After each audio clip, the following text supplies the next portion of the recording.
A grieving mother clutched her deceased son's pants in a displacement camp in South Kordofan in Sudan, saying that it's the only thing she has left.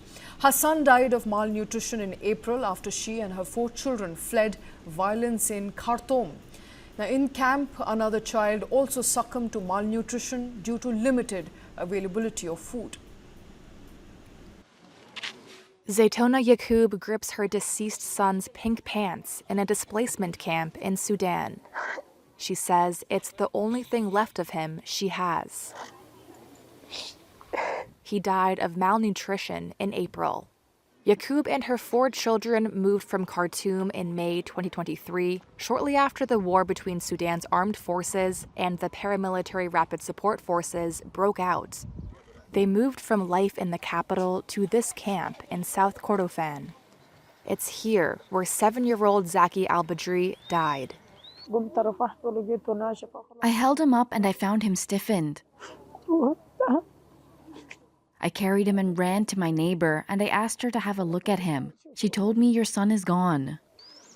In Khartoum, Zaki would eat eggs and milk for breakfast. But here, there is no food other than flour mixed with water that he couldn't eat for several months until he developed anemia.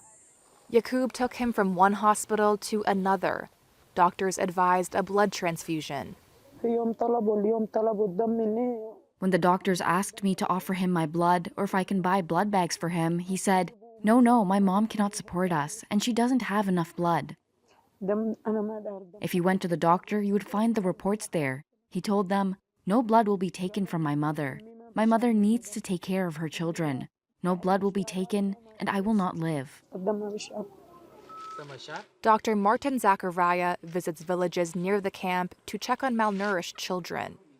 He says he is often forced to turn starving children away from his rural hospital. More than half of Sudan's 50 million residents suffer from severe hunger. Hundreds are estimated to be dying from starvation and hunger-related disease each day.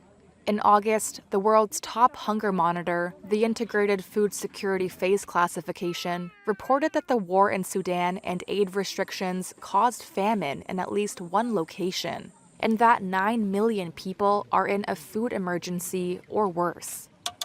Sudan's armed forces and the paramilitary rapid support forces have blamed each other for holdups in the delivery of international aid. Though the leaders of the 2 warring groups recently said they are committed to facilitating the flow of aid.